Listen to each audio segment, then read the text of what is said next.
নিশাৰ পৰা বৰষুণ এৰিছে যদিও বতৰ ফৰকাল হৈছে যদিও এতিয়াও কমা নাই ৰাইজৰ দুৰ্দশা।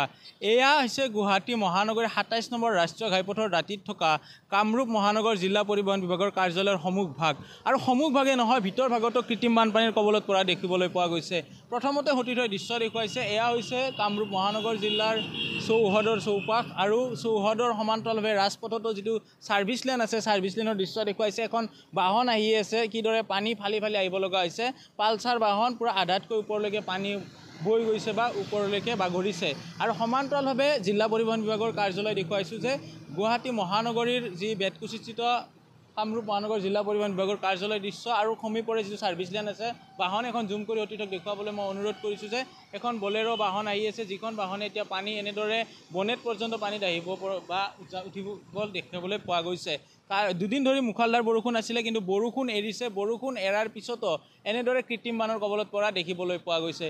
পূৰ্বতে অনিল নগৰ বা নবীন নগৰৰ কথা কোৱা হৈছিলে, এতিয়া অনিল নগৰ নবীন নগৰ বুলিয়ে নহয়, গুৱাহাটী মহানগৰীৰ প্ৰতিটো প্ৰান্তৰে অলিয়ে গলিয়ে বানপানী দেখিবলৈ পোৱা গৈছে। ২৭ নম্বৰ ৰাষ্ট্ৰীয় ঘাইপথৰ ছাৰ্ভিচ লেন বা জিলা পৰিবহণ কাৰ্যালয়ৰ এই দৃশ্য চালে অনুমান কৰিব পাৰিব যে কালি দিনটোৰ পৰা বা নিশাৰে পৰা বৰষুণ নাই, তাৰপিছতো এনেধৰণৰ কৃত্ৰিম বানপানী। একাংশ লোক আছে। দাদা, কেনেধৰণৰ আপোনালোকৰ অসুবিধা হৈছে? অসুবিধা আমাৰ তাৰমানে অহা যোৱাটো সমস্যা হৈছে, পানী বহুত হৈছেতো, আকৌ বহুত গাঁত চাত আছে, সেইকাৰণে অলপ অসুবিধা। আকৌ ক'ৰবাৰ পৰা তেল জাতীয় বস্তু ভাহি আহিছে, এইবিলাকৰ কাৰণে অসুবিধা হৈছে। এনেকুৱা বহুত গাড়ীবিলাক অলপ তল গৈছে, গাড়ীত কিছুমান সৰু সুৰা গাড়ীত পানী সোমাই গৈছে। আমাৰ যিবিলাক গাড়ীৰ ভিতৰত থাকে, আমাৰ নিজাববীয়া গাড়ী, সেইবিলাকত পানী সোমাই গৈছে, সেইটো নষ্ট হৈছে, এটা ষ্টাৰ্ট হোৱা নাই, এনেকুৱা হৈ আছে।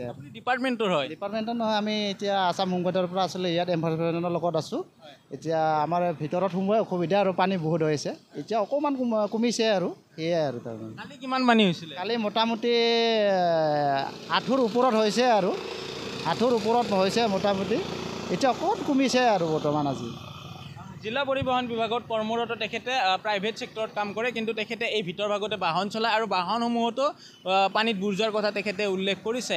এক প্ৰকাৰ ২৭ নম্বৰ ৰাষ্ট্ৰীয় ঘাইপথত আজিৰ দিনটোত বৰষুণ নাই, তাৰপিছতো এনেধৰণৰ দৃশ্যই আপোনালোকক বা সকলোকে চিন্তিত কৰি তুলিব যে বৰষুণ নোহোৱাৰ পিছতো গুৱাহাটী মহানগৰীৰ পূৰ্বৰ অনিল নগৰ নবীন নগৰৰ ঠাইত এতিয়া নতুন নতুন স্থানসমূহত বানপানী হোৱা দেখিবলৈ পোৱা গৈছে। এখন ভেন আহি আছে, সতীৰ্থক জুম কৰি দেখুৱাবলৈ অনুৰোধ কৰিছোঁ। এই ভেনখনৰ বনেটতকৈ ওপৰলৈকে বানপানী দেখিবলৈ পোৱা গৈছে, যে বানপানী ফালি ফালি আহিব লগা হৈছে। এয়াই হৈছে এতিয়াৰ গুৱাহাটী মহানগৰীৰ ২৭ নম্বৰ ৰাষ্ট্ৰীয় ঘাইপথৰ দাঁতিৰ দৃশ্য, য'ত কামৰূপ মহানগৰ জিলা পৰিবহণ বিভাগৰ কাৰ্যালয় পানীৰ তলত। সমান্তৰালভাৱে প্ৰতিটো এই ৰাজপথছোৱাৰে অহা লোকে এতিয়া জমৰ যাতনা ভুগিব লগা হৈছে।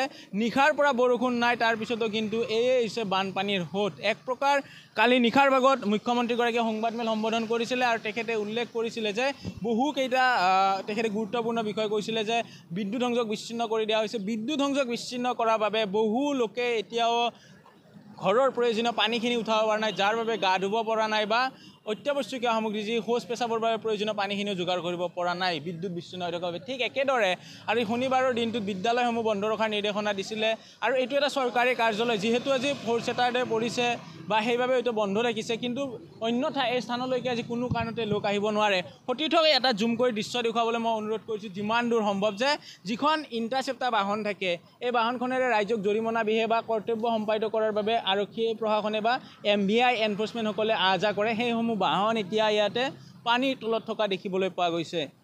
অৰ্থাৎ কামৰূপ মহানগৰ জিলাৰ যি জিলা পৰিবহণ বিভাগৰ কাৰ্যালয় বেতকুচিত আছে, বেতকুচিত থকা কাৰ্যালয়ৰ দোষো দিশে বানপানী কৃত্ৰিম বানৰ কবলত পৰিছে। এক প্ৰকাৰ পানী শুকোৱাৰ নাম গন্ধে লোৱা নাই। দৰ্জাখন দেখুৱাইছে, যিখন মূল প্ৰৱেশ দ্বাৰৰ গেট আছিলে, গেটখনো সম্পূৰ্ণৰূপে পানীৰ তলত থকা দেখিবলৈ পোৱা গৈছে। এক প্ৰকাৰ আধাতকৈ অৰ্ধেকতকৈ বেছি অংশ এতিয়া পানীৰ তলত ডুবি যোৱা দেখিবলৈ পোৱা গৈছে। আৰু আমাৰ ৰাতিপুৱাৰ ভাগৰে পৰা আমি সতীৰ্থসকলে বিভিন্ন স্থানৰ দৃশ্যাংশ দেখুৱাইছে যে গুৱাহাটী মহানগৰীৰ আমি বাৰম্বাৰ উল্লেখ কৰিছোঁ যে অনিল নগৰ নবীন নগৰত পূৰ্বতে বানপানী হৈছিলে। এতিয়া সেই বানপানী অকল অনিল নগৰ নবীন নগৰতে নহয়, সমগ্ৰ গুৱাহাটী মহানগৰীৰ বিভিন্ন ঠাইৰ অলিয়ে গলিয়ে বানপানী হৈছে।